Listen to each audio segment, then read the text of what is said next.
horizon glasses. Have you seen those? Like glasses made from tubes with fluid in them. So even when you go like that, you've still got a horizon there to look at. All that does is make everybody else think you look like a complete...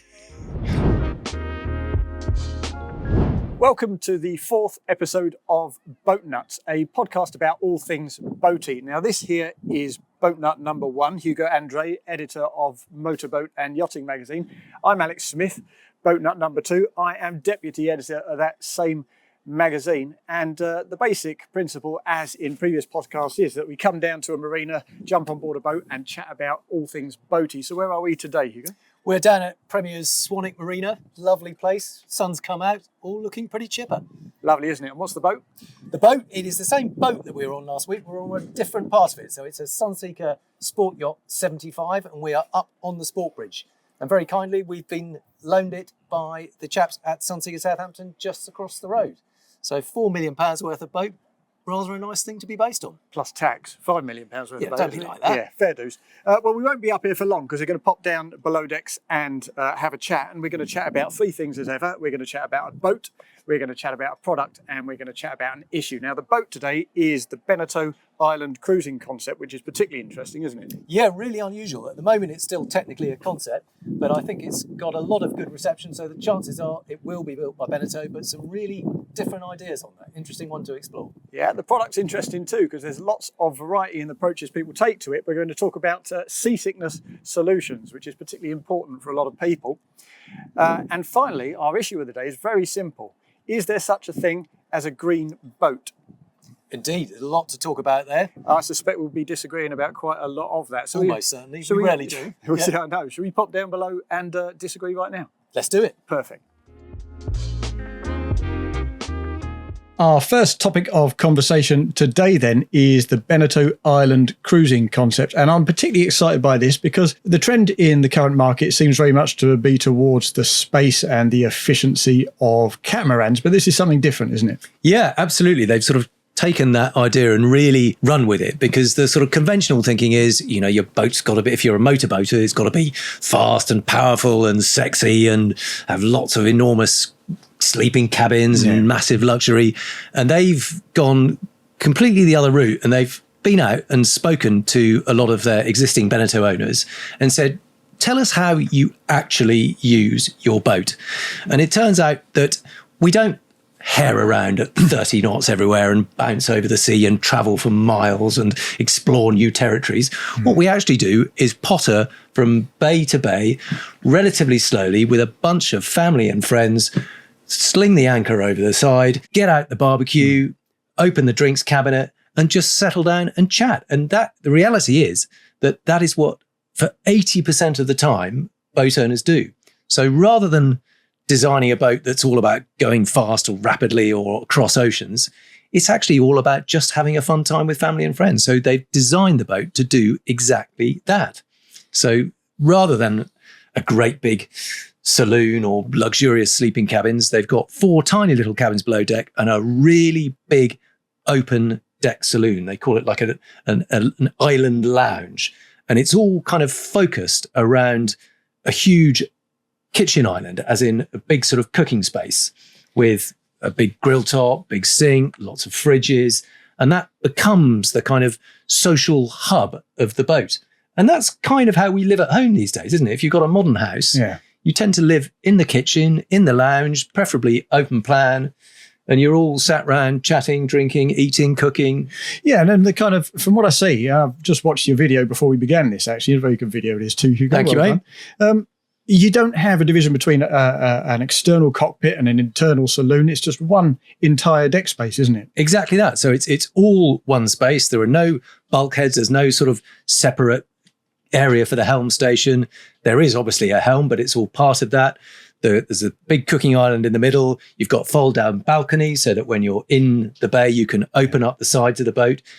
All sort of convertible. So there's a big, long hardtop over the whole thing. Full beam. Full beam, so it goes all the way to the side, all the way to the front of the helm, for 2 reasons. Obviously, that provides lots of nice shade and shelter, and a little bit like the Marixes and the Vicness we've been talking about, you have sort of curtain covers that go all the way round, but it also has a full suite of solar panels on top. So you've got a really good big area to get solar panels on top, which we'll come to later, which is linked to the batteries and the electric motors. So all the time you're charging the boat, you've got shade, you've got shelter, it can be open, it can be closed, but it's all about just having a sociable, fun, relaxed time on deck. But it's not just a day boat. You say, even though I'm right in saying it's 46 foot, right? I think it's 46 foot. I'd have to check the details. I think it's about that, yeah. So 46 foot, kind of a specialist day boat with all that deck space, and the galley as the kind of social hub, but you still got 4 cabins. Yeah, so they're small, but surprisingly right in the forepeak. And the whole sort of design of the boat is quite different because it looks a little bit like a sailing boat at the front half. Yeah. And it looks like it's had a sort of illicit relationship with a sort of small tripper boat or something. And they've produced this offspring that is sort of halfway between the two. So it looks like a sailing boat at the front, looks more like a kind of tripper boat at the back. It's not the most beautiful thing, if I'm honest. Is it got kind of Omicron vibes at the front? A little end? bit Omicron-y, yeah. You've got that sort of vertical bow and nice slender nose that will sort of cut through the water quite efficiently and then spreads out at the back, not as wide as a catamaran. And we'll talk about the hull in a minute because that's unusual too. But it just means that it's very efficient through the water. It's not about going quickly. It's about going smoothly and comfortably and efficiently with minimal power. Cool. Understood. But the cabins we were going to talk about. We were going to talk about the cabins, but you just mentioned the hull. So it kind of at the bow starts off as a mono hull and then sort of, what does it do? Divide? It splits? Sort of. So they call it a monomoran hull. So you're right that the bow is like a conventional sailing boat, quite slender, vertical. And then underneath, it splits about probably a third of the way back from the bow into 2 separate catamaran-style hulls. So it's like almost like there's a great big U-shaped scoop taken out from the middle of the boat. I see. So that the back end, if you look at it from behind, it looks like a catamaran. You can see 2 separate sterns and 2 separate hulls with a tunnel in between it. And that carries all the way forward to about the helm, which is about 2/3 of the way forward. And then those 2 hulls come together and join at the front. And then there's another third of the boat, which is much more like a sort of mono hull at the front. How's that going to feel on the water? It sounds... I don't know. We haven't been on the water, but I've seen photographs of it. The theory is, which sounds quite convincing, is that you get the natural stability of a catamaran because you've got those 2 hulls at the back rather than a big round bilge that's obviously prone to rocking side to side. So in theory, it gives you the stability. You've got the extra space on deck. You've got that extra beam, not hugely wide, but it's sort of somewhere between a monohull and a catamaran. Yeah, it's 15 foot in it, just about a third of the length, which is pretty big. Yeah, and then in theory, you've got the efficiency too because you're dragging less hull through the water, much like a catamaran. So it doesn't take a lot of power. It has 2 15 horsepower electric motors in there, very little for a boat of that size. Yeah. But because it has such little drag and resistance, it will quite happily power that along at 7 or 8 knots very comfortably. What was that on shaft drives? Yeah, just no, sail drives. I'm not sure. I'd have to double check that actually. I can't remember. You've stitched me up properly. I think it might be. No, I'm pretty sure it is sail drives on the electric boat, but you can get a diesel version, or they're talking about doing a diesel version that will have conventional shafts. Cool. One thing I was confused about was the use of space ahead of the helm. Because the screen wraps around, but it starts a good distance ahead of the helm, doesn't it? Yeah. Like 6 foot away. Yeah. And I can see that they've tried to keep the elevation of those mouldings for the accommodation down below, because each of those 4 cabins is en suite, isn't it? Yes, amazingly. I mean, it's a very small ensuite. It's a wet room rather than a full sort of heads compartment with a separate shower and all that kind of thing. But again, at night, all you're really doing is sleeping. You just need somewhere to wash your teeth, do your ablutions. Yeah. And it's much nicer. I'd far rather have a small, private ensuite heads compartment than a big, generous one that you have to share with 3 other couples. Yeah, I've got no problem with any of that. It's just the way they've chosen to use that space forward of the helm with some kind of weird sunbeds under the screen. Yeah, it seems a bit wasted. I'm not quite sure of the logic of that. And I do think that slightly spoils the look as well. It just looks a bit sort of crude, that great big vertical wraparound screen.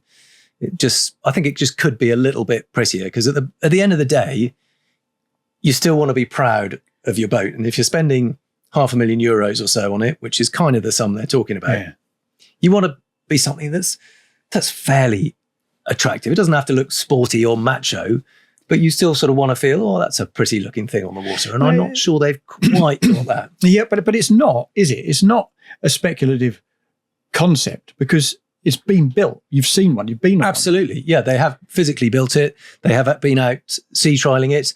I'd be interested to see what it's like in rough weather because it looks a little bit, not exactly vulnerable, but it doesn't have that sort of look that it's going to be robust and seaworthy. Hasn't got a sort of hugely deep freeboard.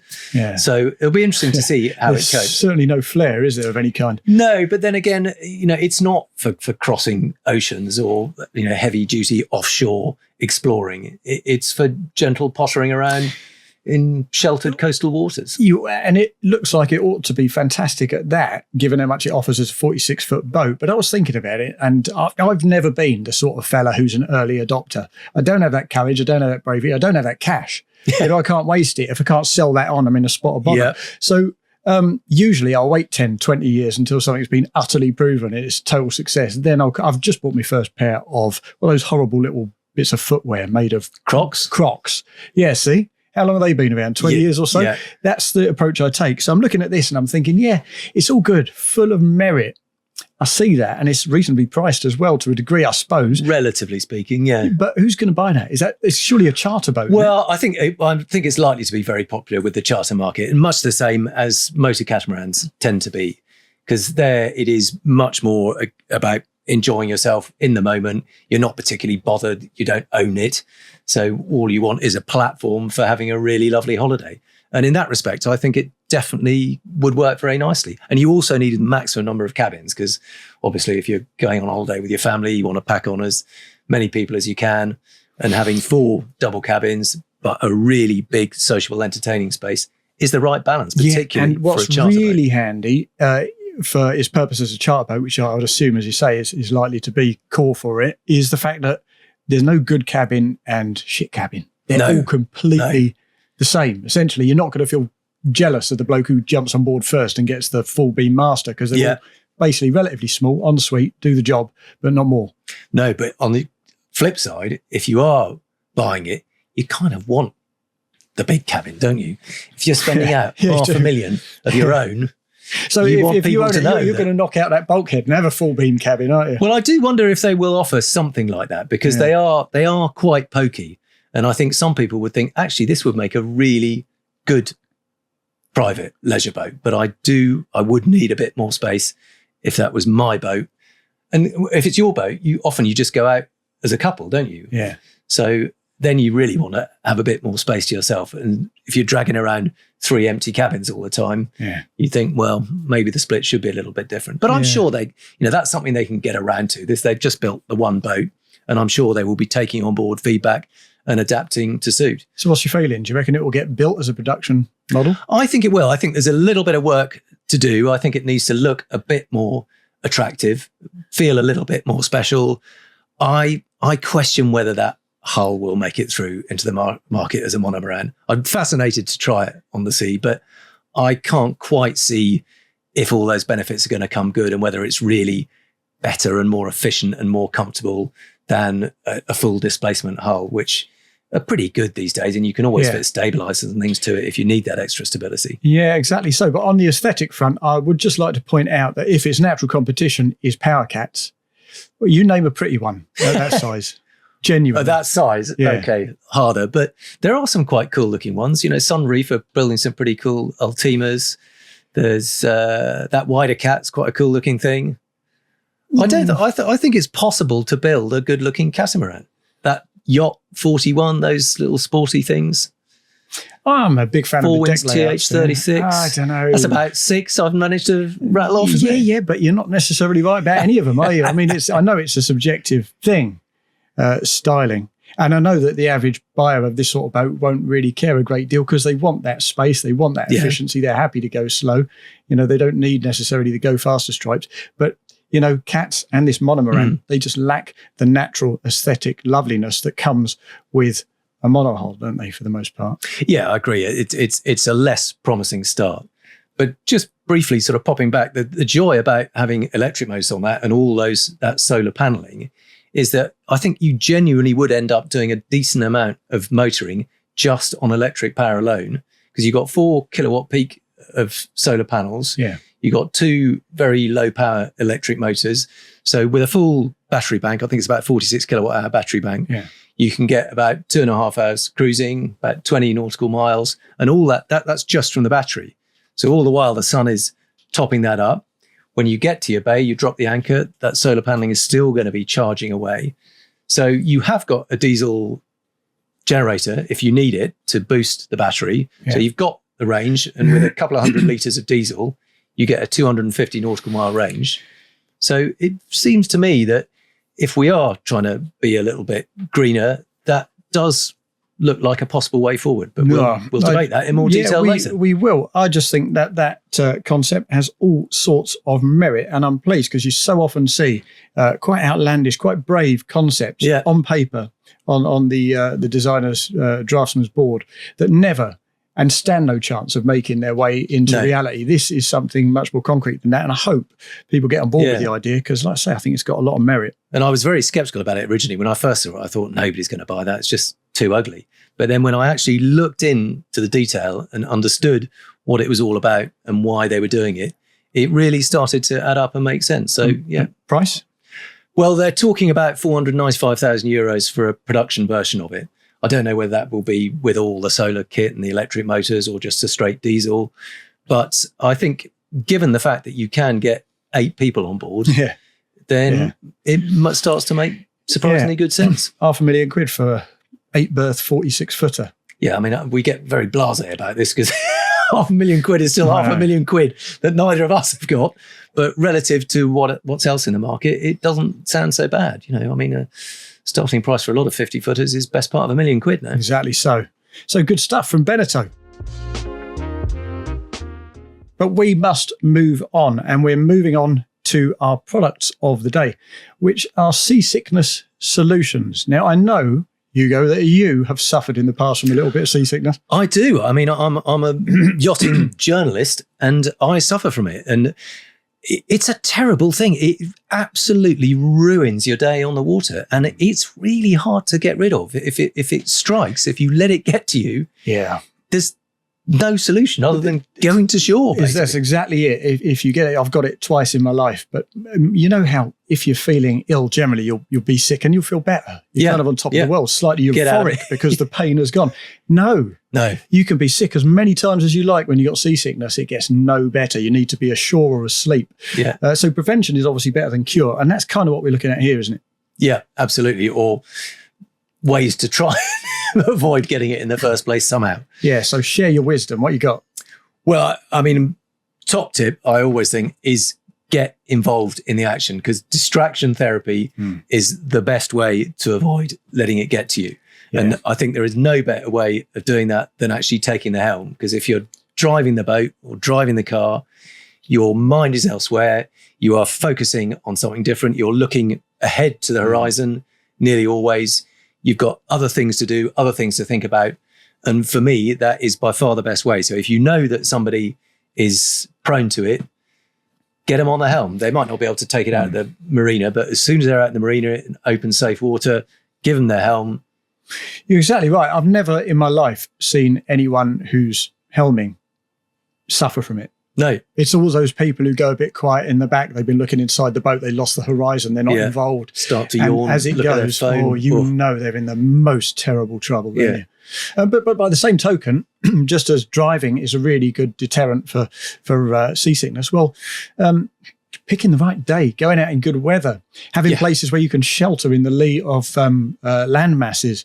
If you come to anchor, just, putting the seas on the bow if the seas are becoming a bit awkward, if you stopped in the water. No point making life hard for yourself and going out on a rough day and expecting everybody to enjoy it. No, exactly. And what always does it to me, and this is why I've been seasick so rarely, is because I refuse to do it. If you're on a boat and somebody wants a cup of tea, don't offer to go down below decks and make it. Don't do that to yourself. No. Because you lose sight of that horizon, and it's a terrible thing. Yeah. It is for me. It's like trying to read a book in a car or something. I just cannot do it. If your eyes are down, trying to focus on something inside the boat rather than out looking at the horizon, you just instantly Yeah, gone. exactly. So, and actually, if you got a flybridge cruiser heading up to the flybridge, it might sound like a good idea because you get the view and you get the fresh air. But basically, seasickness calculations, it's not just a subjective thing. You know, builders of gyros and of stabilizing fins, well, they take a data-driven analysis that calculates the likelihood of seasickness. And the most critical element that causes seasickness is roll. Yeah. Which is the boat moving from side to side like this. Well, the centre of roll is relatively low. So if you get yourself up on the flybridge, you're magnifying the degree of roll you're experiencing. So getting further away from that centre of the roll is absolutely the worst thing to do. Sit in the middle of the boat. Yeah. And as close as you can to the centre of roll. Yeah, but for me, don't go downstairs. And also, if other people are getting seasick, you have seen it before on press trips where there have been, it was actually on a sailing cat in we were under power going at a decent lick. It was a sailing cat in rough seas in Croatia. And the entire saloon was littered with vomiting journalists. Oh. And there's me and Neil Byer from back in the day. We were standing out. He doesn't get seasick, but I was standing out in the cockpit aft, using my legs to brace. I was looking, holding on. I was looking straight through at the horizon, and I was just bracing my legs in the fresh air, keeping kind of active, not driving, but just behaving as though I was driving. And that standing up, being vertical, using my thighs just to brace the movement a little bit and keeping my eyes focused on that horizon made a huge difference. Because I would have been in trouble. Catamaran as well, because traditionally you think of catamarans as really stable boats. So but they have a slightly strange motion, don't they, in a beam sea? Yeah. And it wasn't quite the roll. Yeah. And it wasn't quite longitudinal. It was kind of it's a bit of a corkscrew, isn't it? That's what gets you. Yeah. It's nasty. Because I think it's caused, isn't it, by a sort of miscommunication between what your eyes are seeing and what your head is feeling. Yeah, and it's to do with the inner ear, isn't it? And the communication between the two. So if you lose the horizon and your head is telling you one thing, your eyes are telling you another thing. Yeah. And it just messes up your internal. Up come your stomach. It's not good. But on that note, there are several things to talk about. Well, I think there are three things to talk about. There's stabilizers, both gyros and fins, okay, because that can sort your day right out, just transform things. Reasonably expensive solution, but very effective. It is, if you can afford it and you've got the right sort of boat. So I guess sort of 45 feet upwards, certainly. Wow, they make smaller small now. gyros right down to about 30 feet now. Is that right? Yeah, absolutely. I should have researched that before we started talking. I can talk about them. I've just written about one of them. Brilliant. And the second thing, I shall bow down to your knowledge on that. The second thing is products. Cheap, simple, off-the-shelf products like pills that you can take before you go out just to ease back the communication between your brain and your inner ear. Key to that, though, taking them before you go out. Exactly. It's no good taking them once seasickness strikes. Take them before you go out with your breakfast or your lunch or whatever it is, and give yourself at least sort of 30 minutes, 3/4 of an hour for it to start taking effect before you go out. Exactly. I think Dramamine is popular. I think there are a few. I'm sure there are different brand names. Stugaron is one that I've used before, and I certainly think that helps. It does help, but you can sort of double team it, can't you? Well, triple team it. There are all sorts of other devices out there. There's the pressure bands that you can put on your wrist that are supposed to help. Yeah. Some people say they do. Maybe it's because I'm too cynical to accept a placebo like a bloody bracelet that's going to rescue me. It doesn't quite work for me, I think. I tend to agree. Really? I mean, what is it? Some special sort of Reiki pressure point? There's a little sort of plastic lump that the elastic pushes into your wrist that's supposed to just ease back the seasickness. But also there's Horizon glasses. Have you seen those? Like glasses made from tubes with fluid in them. So even when you go like that, you've still got a horizon there to look at. All that does is make everybody else think you look like a complete... I mean, it's just wrong, isn't it? Have you tried it? I've written about it, but I refuse to put them on my face. You look so ridiculous wearing those. Yeah. You couldn't possibly. I think I'd look less ridiculous vomiting over the side, if I'm absolutely honest. I'd take that. So there are a few products along those lines, but I want to talk about gin and tonic. Now, do you reckon this is a cure or just make you feel better about it? No, there's two things to talk about here. Firstly, and this is not directly related, but I was on a boat once and it was really rough, and the helmsman was in a bit of a hurry, so we're pouring ourselves gin and tonics. We're trying to drink. We're in the cockpit. I'm standing, I'm bracing with the air, and I didn't manage to get any in my mouth. I basically threw gin and tonic after gin and tonic at my face, up my nostrils, in my eye sockets, all sorts. Did that help? I got pissed. Turns out you don't need to actually imbibe the gin and tonic. No. You can actually, through some, I don't know what is Through your osmosis, I eyes. think through your eyes, the eye sockets, it's not as tasty, but it definitely does the job. But that's not the point. The point I'm making about gin and tonic is that it genuinely helps seasickness. Now, you've got the Is that carbon. the gin or the tonic? Well, old school tonic that contained quinine, apparently that's very good for seasickness, but I don't think a lot of modern tonics contain it. So Angostura bitters, they do. Ooh. So if you have a gin and tonic with a drop of Angostura bitters, you got the quinine that settles you down. You got the carbonated water, carbonation settles Does the that help? stomach, and Okay. well, and also alcohol itself, the sensory moderation. We talked about the communication between Okay. the brain Yeah. and the inner ear. The Just sort of sensory dulls moderation, the senses. yeah, whether it's moderation or deprivation, I don't know, but either way. That sensory moderation of alcohol has a natural ability just to ease back the symptoms that you might otherwise Presumably, experience. there's quite a fine balance as to what is the correct amount. Too little, no effect. Yeah. Too much, and you're going to be throwing over the side either way. Yeah, Somewhere Yeah. in the middle, you reckon Somewhere there's in a the middle. perfect Yeah. balance of yeah, and obviously if you're driving, then that less doesn't good. work. No. Yeah. So that's my personal advice. Gin and tonic Yeah, is the with Angostura solution bitters. to. It's almost everything, yeah, but you've got to have it before you go Yeah. and while you're out, constantly. And while we're on Angostura bitters, what a terrible business idea that is. You only need to buy one bottle for your entire I life. know, I've got one from about 1978 sitting in my cupboard. We all. Still got a How few do they drops ever there. make any I money? don't know. It's weird stuff, isn't it? Anyway, Weird stuff. But if you don't value the excellent advice I'm giving you from an anecdotal perspective, then let's talk about sensible things like gyros and fins. yes. What are your thoughts about gyros in relation to fins? Oh, they both do Well, first of all- essentially the same job. Yeah. Okay. So for those who aren't fully au fait with the subject matter, there are two forms of active stabilization. So one are the fins, which are like two big paddles, one on each side of the boat. And by flapping very quickly up and down, they can effectively counteract the roll of a boat. So when you're moving along, they don't have to move very much because you've got the flow of water over them. When you're at anchor, they have to swing really quite rapidly up and down, but they can still create enough pressure to effectively counteract the roll. And you have a sensor on board the boat that knows when the wave is coming. It then starts to predict when it's coming, and it can literally counteract it, so it holds it steady. Gyroscopic solutions, same idea, but works differently. You have these powerful, quite heavy weights that spin really, really quickly. And it has that gyroscopic effect that we probably also played with one as a kid. You notice that when it's spinning, even on a bicycle wheel, it resists being pushed off its axis. And they harness that resistance to effectively counteract roll as well. So two different solutions, both do the same thing.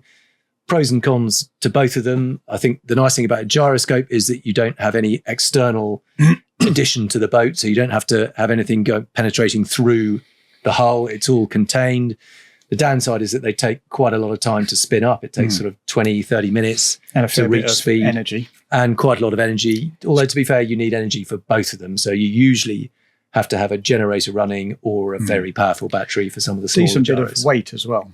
potentially. Adds quite a bit of weight. The gyroscopes are obviously a bit heavier, but they are absolutely magic. When I first went on a boat with a gyroscopic stabilizer, and the beauty of those is you can sort of switch them on and off. So you have it spinning and it can either be allowed to sort of effectively run free where it doesn't have any effect. And then you flick a switch and the boat just goes and locks there. And it is astonishing how effective they are. And exactly the same with fins. You can sort of power them down, power them up, but they are super, super effective. And particularly in that horrible beam sea, whether you're at anchor or just cruising along slowly in displacement mode, it's astonishing. They will take out 90 to 95% of the roll. Really effective, but expensive. Yeah. You know, kind of worth the weight in gold, though. If you do struggle with seasickness, it basically cures it, doesn't it? Because it makes such a seismic difference to your day out. But I want to talk a bit more about the differences between, not just between gyros and fins, but between regular fins and Sleipner's vector fins a little bit. Curved fins. Oh, yeah, it's quite a thing. Technical. Now, obviously a gyro, the way it works is that in order for it to exert a corrective force on your trim, on your roll, it has first to be taken offset. So you need to roll a bit in order for it to exert its corrective force. That's the nature of a gyro. Whereas you've mentioned it already, the software involved with good fins, or they start to predict the wave shapes. So it's preemptive. So you don't have to roll in order to correct it because it's already predicting on the basis of what it's experienced, what it's about. Because it knows that a wave set comes every 3 seconds, whatever it is. Exactly so. But where traditionally gyros have had a tremendous advantage over fins is when you're at anchor. Because as you pointed out, when you're underway, the water flow over the fins makes them tremendously potent in terms of the vertical force they can exert to correct your roll. When you're at anchor, as you say, they have to sort of paddle backwards and forwards. Now, conventionally, and I should say that gyros are very good at anchor because they don't need to do that. Conventionally, with a fin, it comes off the boat hull, generally around about 20 degrees. So when it's paddling, what it's giving you that vertical corrective force, but at the same time, because it's at quite a shallow angle like that, what it's also doing is giving you a sideways force, a lateral force. And that is called sway. So as it's swimming, it's kind of shifting you sideways. And they literally forwards. sort of paddle their way forward slowly, and you can actually end up effectively paddling over your own anchor. Yeah, and it can be quite uncomfortable. So they're not the best traditionally at anchor. You'd favour a gyro for that, wouldn't you? In most cases. Usually they have a sort of reputation for being more efficient and more effective at anchor. Exactly. So what Sleipner has done with its new vector fins, it doesn't have straight fins coming off at an angle. They'll come down off an angle, but then they'll straighten up, they'll curve. And the upper portion is very low profile, very pared back. So its sideways motion is really minimal, but the vertical force exerted by these now horizontal and that's the direction you want, isn't it? The vertical. Yeah. So instead of creating that sway that's uncomfortable, they entirely dial out that vertical movement, that roll. And I tested that out in Norway near the factory. And aside from a couple of, I don't want to say freak waves because there's no such thing. I don't believe in that. I think everything's got its cause. We just don't happen to understand it. But all of a sudden, we had like a set of 3 10-footers just come and swamp the foredeck from the beam, which kind of upset things a bit. But that aside, in regular anchoring conditions, it would dial it out utterly. And I want to go a bit further because that wonderful Beneteau Mary Fisher, Mary Fisher. No, Antares. No, what am I talking about? Beneteau Swift Trawler 54. Fantastic boat. I tested that out in the Atlantic swells on the coast of France, and that had a couple of vector fins fitted. I thought a little two-way forward, but on the water, it was unbelievable. And the reason it was so impressive to me is because I've used swift trawlers as photo boats before. And they got a lot of volume, a lot of bulk. They're quite rounded hulls. There's a lot of vertical elevation. And you're standing up on the flybridge of one of those trying to photograph. And as I say, you're rolling all over the place. They seem to be deeply uncomfortable, which kind of upset me because I basically liked swift trawlers. Well, this Swift Trawler 54 with these vector fins was rock steady. Well, nowadays, if you're buying a new boat over 50 foot, you don't really want to not have stabilizers because that is what the market expects. And I think you will struggle to sell it in 10 years' time if you don't have stabilizers fitted. So although you are talking usually upwards of £50,000, somewhere between £50,000 and £100,000 for a set of stabilizers on a decent sized boat, they make the world of difference. And it's just going to be so much easier to sell in 10 years' time than if you don't have it. It is. You're exactly right. I'm all on board with that. You've got to make boating comfortable. You want more people involved. But what I found particularly amusing, I'll shut up about Sleipner in a minute. I just love what they did, their vector fins, is you can dial them right down from 100% to whatever percentage you like. So you've got sliding scale of between rock steady and gentle for everyone who wants just to enjoy their out in comfort. And then if you're a bit of a sea dog and you actually enjoy being beaten up a bit, you can dial that down and you can get sort of knocked about. You can have as much or as little as that as you want, and just they'll do that for you in like conjunction with a car with a traction control thing. You can dial it back a bit if you want.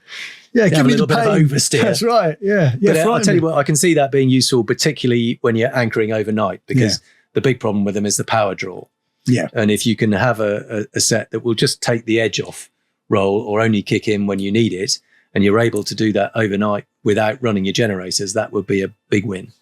So yeah, whether that's a gyroscope or fins, if you can get them running on the house battery rather than a separate generator, then you can have the silence of a completely quiet boat and the security or stability of a fully stabilized one. I think that would be a big win. Bloody hell, I think we've done a pretty good job there, Hugo. What do you think? Sorted out. Nobody's going to get seasick ever again. Absolutely. Well, you're welcome. That's the end of part to part Imagine the 3. poor sods. They're all going to be with their silly specs and their little wristbands. Yeah, I'm not sure we did much to market those silly specs, did we? So long as I've got a gin and tonic on the go, you'll be all right. Yeah, I favour that option. As will we all. So, part 3 is going to be all about, is there such a thing as a green boat? No, there's not. What do you think, Hugo? I think it is possible, and I think we are moving towards it, and I think some people have made some really good strides. I mean, the difficulty is that if you're into motorboats, there's no easy solution. If you're into sailing boats, okay, a little bit easier, but still you're using up an awful lot of resin and plastic and fiber and sails, and you have to replace your sails every 10 years or whatever it is. So I think we're starting from a fairly tricky standpoint, but I don't think that should exonerate us from trying to build greener, more sustainable, more efficient boats. And I think there are people who are making good strides toward that. Well, the reason I was keen to chat about this is because I've been on a few hybrid boats lately. Hybrid engine, as in diesel electric. Yeah, so the most recent one I went on and spent the night on actually was a Greenline 45 Fly in Palma. A couple of 25 kilowatt e-motors mounted between the diesel engine on V-drives and the gearbox. And they're powered by lithium polymer battery boxes. Which are remarkably small, remarkably compact, that sit just forward of those engines. And the idea is that you can supplement your diesel engines, and of course there is a fully diesel version of that same boat, with these electric motors, and it means that you can be silent and vibration-free and fume-free in a marina, in a harbour, in a bay. Yeah. So the localised environment is not put upon by your noise or your filth. And it is, when you fire up a pair of big diesel engines in the boat next door to you, you're still asleep or enjoying one of your gin and tonics in the cockpit, and a couple of smoky old diesels rattle into life, and clouds of sooty smoke. Admittedly, modern diesel engines are a bit different from that, but to be able to leave silently, no noise, no fumes, that is quite appealing. Well, it's a really good system, and I was enjoying it tremendously. And we came out of the harbour at sort of 4 knots, 5 knots, and you see on the data displays, you see time to empty for the battery banks. Yeah. And then once you change to the diesel engines, which is very simple, press of a button and on go the throttles, you see time to full. So they're recharging.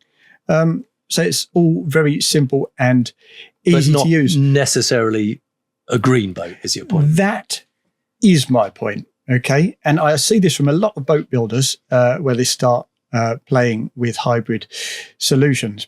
And the reality here with this boat, okay, there are very green elements to the Greenline story, no doubt about it. In their factory, I'll just list off a couple of details, and it goes further than this, but offcuts of wood are turned into heating pellets that they can use, of course, to heat the factory itself. Yeah. The foam sandwich in the hulls to strengthen the hulls, well, that comes from recycled plastic, and any leftover stuff is reused by a neighbouring company for home insulation. Okay. All of this stuff is brilliant. And we shouldn't forget that the whole manufacturing process is one of the big sort of issues, isn't it? If you can build them more efficiently, regardless of whether you end up burning a certain amount of diesel, building them efficiently makes a massive difference to the overall footprint of that end product. It does. So we have to be all for that. And boat builders are investing good money and good people in making that better. And that's all great news.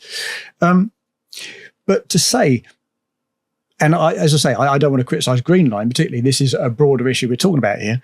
But to say that the diesel-powered 45 Fly sitting next to the hybrid 45 Fly, to look at those two boats and say the hybrid model is greener is an absolute nonsense, because it is the diesel model, but with a bank of batteries that contain lithium and cobalt and manganese and nickel that have to be mined and refined and shipped when there's no clear and cost-effective protocol for recycling end of life. And as for adding a load of weight. Exactly, adding weight. And as for recharging those batteries, well, you do so with your engines, and they use diesel.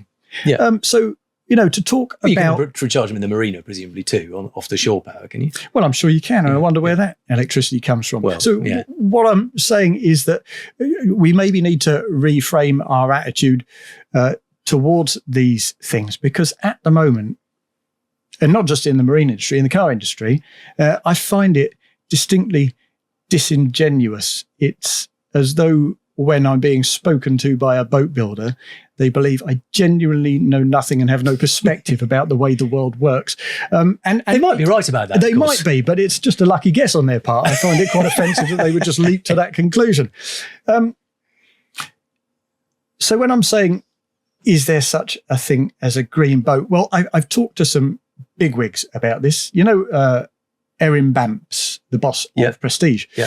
He's a lovely man. I called him Erwin. Yeah, because that's the way it's spelled. Right. Yeah, for 20 years. Okay. How charming is it? He let me and he didn't correct me. Erwin Bamps. And then one day at dinner, it turns out it's Erin. Oh, yeah. Now I know too. Yeah, a lovely bloke. He said, look, the only way, if you really mean it, to eradicate your carbon footprint is to kill yourself immediately.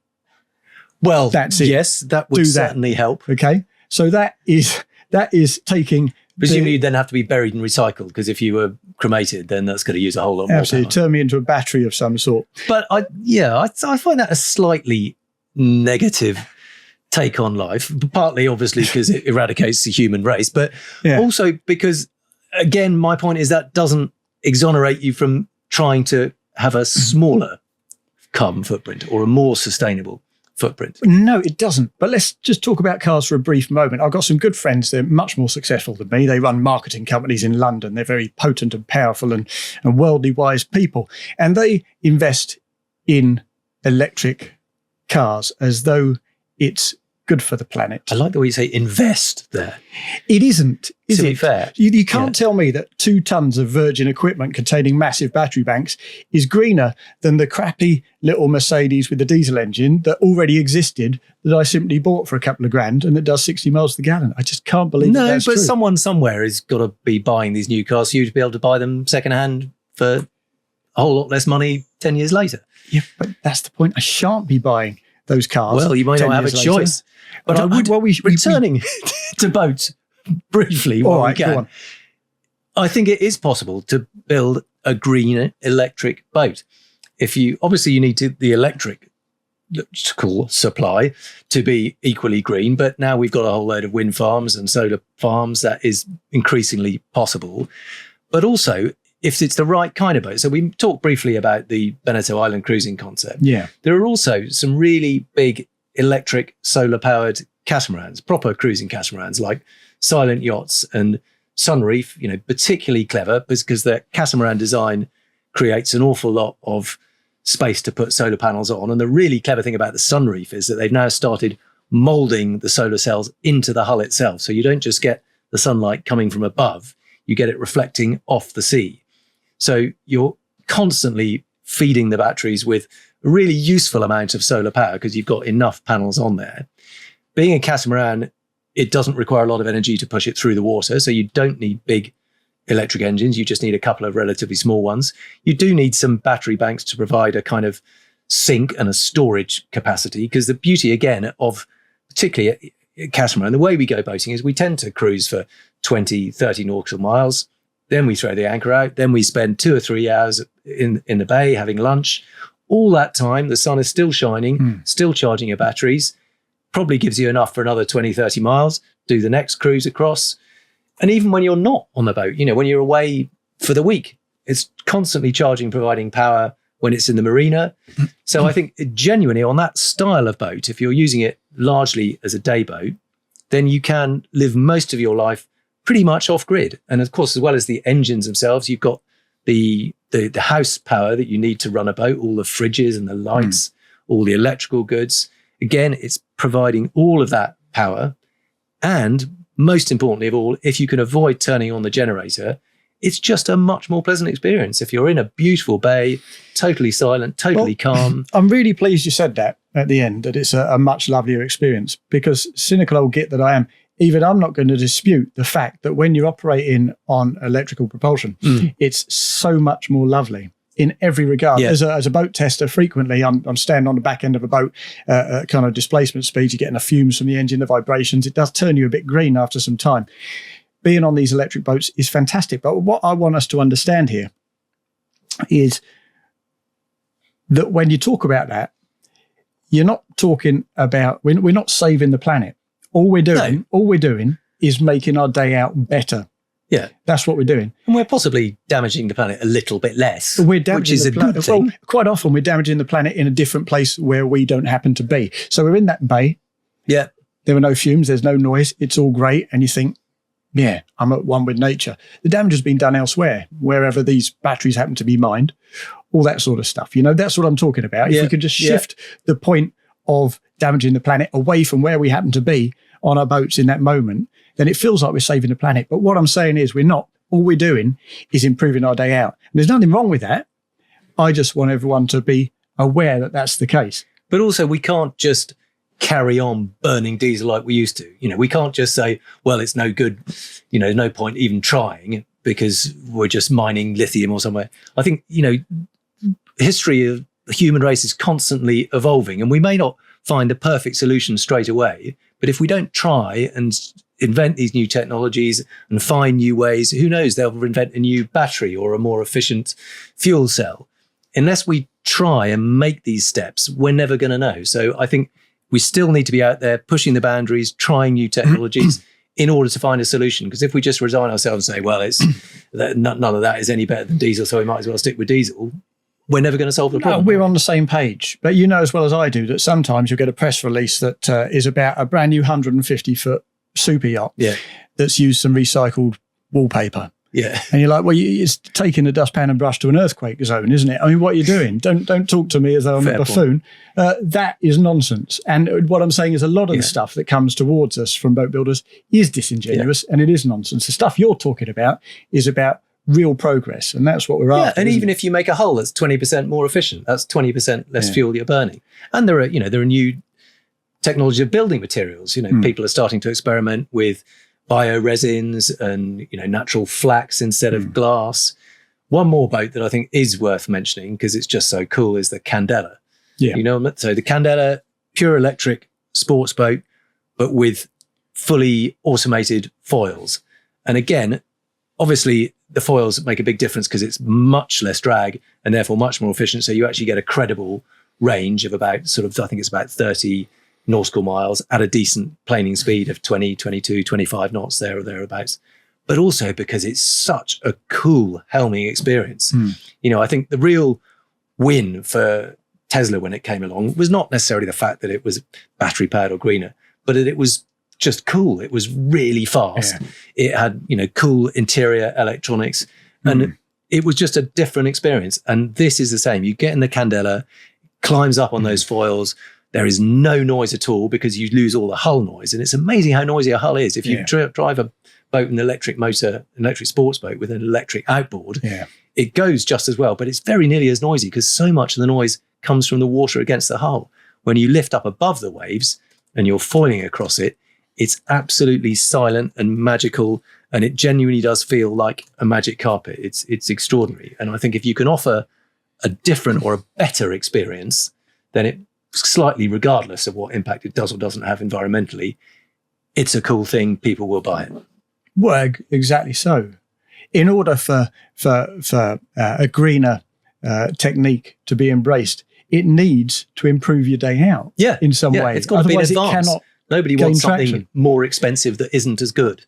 Well, what about this? And we talked about a couple of technologies, a couple of boats. The biggest difference we could all make right now is simply to the way we operate our boats. Now, you know as well as I do, you go on a boat test, you see the performance figures and you think, wow, at 20 knots, it will do 200 miles.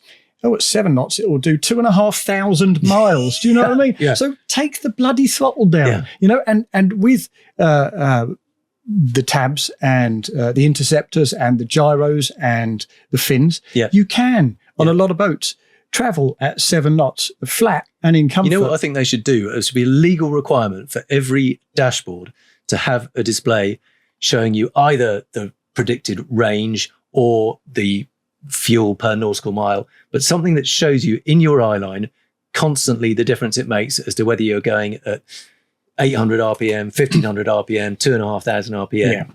So that at least you know, you can choose to ignore it. That's fine. I completely respect that. But just as one of those little nudges, and it's the same with my car. I always have that little MPG reading. Same here. Yeah. And it just makes you feel a little bit smug if you're getting, I'm getting 55 mpg out of the last journey. You make it a game to beat your previous record, don't you? Yeah. And that's one of those little nudges that you can do. You could very easily make it a law. I don't think anybody would take any great offense. You can choose to ignore it if you like.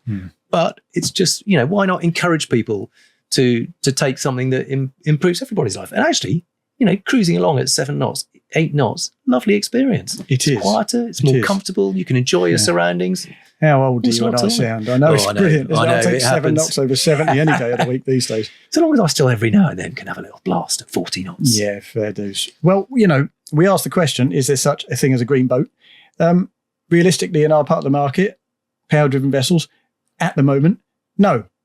But I'm not sure. I think getting there. Getting there. I'll go with getting there. But no. So there we are. That's as conclusive as usual. We end up disagreeing. Yeah, but I think we're getting there. We may not be all the way there yet, but I'm encouraged by the steps people are taking. And that brings to an end this week's podcast, and not before time, I hear you say. If you've got anything to say on the issues we discussed, please do leave us a comment. We'd love to hear from you. And if you want more podcasts along these lines, then please do subscribe to the Motorboat and Yachting channel. Thanks for watching. We'll see you on the next one. Cheers.